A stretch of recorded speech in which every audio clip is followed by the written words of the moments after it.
Every Grand Tour has one of those misc stages where you think it's going to be a sprint, but a large breakaway gets away. Provençal winds also had a large part to play in that as well. One categorized climb in this 161k stage to Nîmes, but it's rolly all day, and at the start in the first flat 21k's, the wind was blowing really strongly. They delayed the start by some time because of how strong the wind was, and it was cross tailwind for sections as well. So Pogačar whilst he was looking pretty relaxed at the start, it was a nervous peloton. Even in the neutral zone, everyone was fighting for position because they knew the minute the flag went, it was going to kick off. You can already see Nils Politt on the front, Cavendish well positioned with Asgreen for quick step, Kenny Elissonde in the break on Ventoux yesterday, chasing down the break in the crosswind in the flat today before the big Flandrians got involved. Politt, Asgreen and splits happened straight away, but no GC contenders really were involved in the splits. Thomas and Port got distance, sure, but they're out of GC and everyone was keeping relatively safe apart from Bjerg and Steker Langen for Pogačar, his two flat men.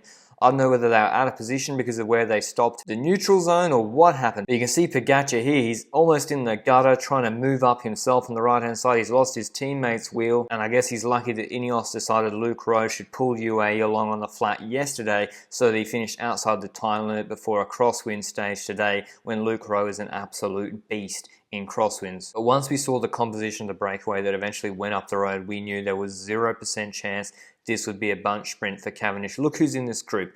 Politt, Turns, Edvald Boasson-Hagen, Greipel, Connor Swift, Erviti, Van Moer, Harry Sweeny, Stefan Kung and Bissegger, as well as Anau. Because Alaphilippe is here for De Koning Quickstep and Swift for Arkea Samsic, that means that De Koning and Arkea won't chase for their sprinters Cavendish and Nacer Bouhanni. So unless Alpes and Phoenix suddenly get another 5 riders who are as strong as the likes of Bissegger and Kung, there is 0 chance they bring it back. They barely tried, so the peloton had a much easier day, letting the gap go out to like 15 minutes. If you've been enjoying these videos, a big favor I can ask of you is to subscribe to the channel down below. It makes a really big difference, trying to hit 130k subscribers before the end of the Tour de France. Nils Politt was trying to make the race hard on these false flat, shallow gradient rises. He kept attacking Bissegger and Swift trying to chase after him because he's not the quickest in the group. You got the likes of Greipel, Boasson-Hagen, Luca Mezgec is super fast in this group as well. He came second in reduced bunch sprints last year in the Tour de France. Sweeny and Van Moer obviously had good attacking options for Lotto Soudal,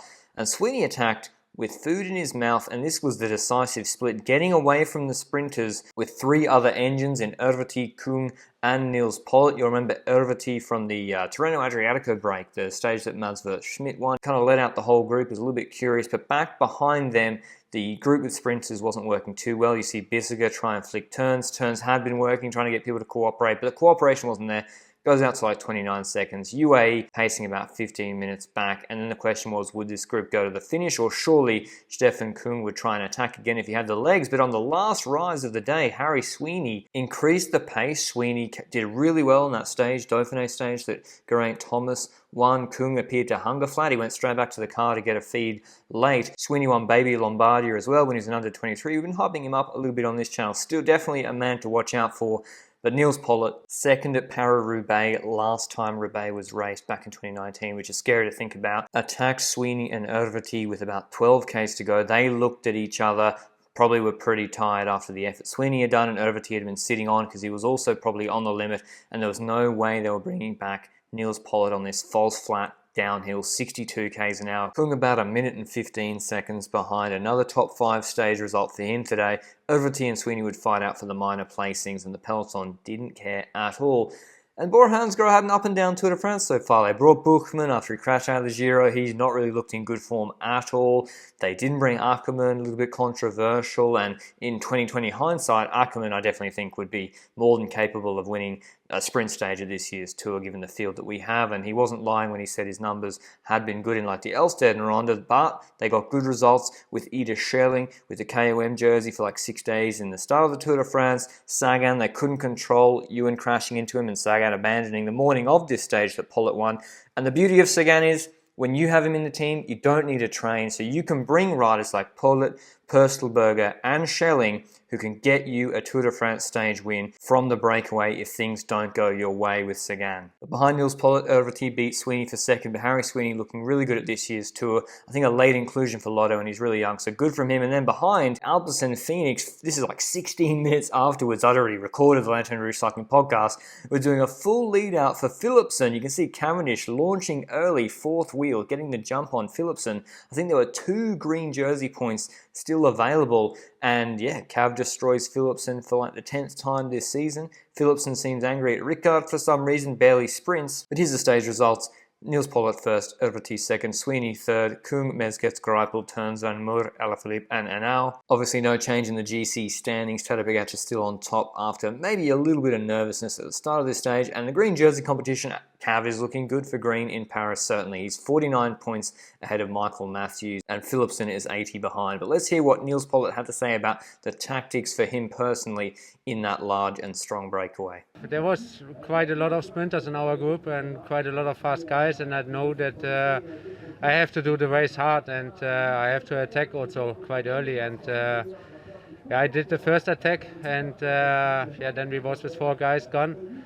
And then, yeah, the sport director just tell me, now it's the last wave until the finish, so give everything, try it, and yeah, I did it again. I attacked, and yeah, then was coming the seconds, 20 seconds, 30 seconds, and then yeah, to coming solo to the finish line. It's unbelievable. It's a dream to win a stage in the Tour de France, and yeah, today was.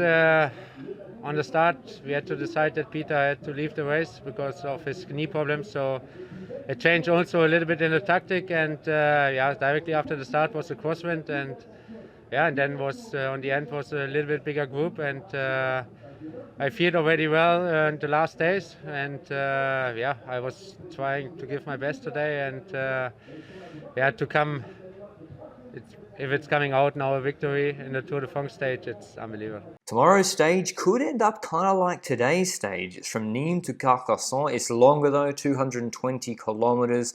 Up and down, but with not too many categorized climbs, more shallow gradient, longer climbs. The Côte de Pic Saint-Loup is the longest one at 5.5 Ks, 3.7%. The intermediate sprint's like halfway up that short climb. Maybe Bike Exchange will try and get Matthews in the break to take 20 points there, but Quickstep probably won't allow it. It's an uphill, false flat drag finish, and they've extended the 3 kilometer rule zone to 4.5 Ks tomorrow, presumably on the request of the riders, because there's a left-hand turn, 90 degrees, and then a chicane from 4.5 Ks to 3 Ks. Let's see if it makes a difference to the safety and the run-in, and whether the GC contenders take a back seat from 4.5 Ks onwards. Bit of a sleepier day today, but it's always good to see domestiques or riders like Politt, who don't have the best sprint but are strong nonetheless, get their opportunity for a stage win, and I'm sure he'll be keen for Paris-Roubaix later in October this year. But until tomorrow, ciao.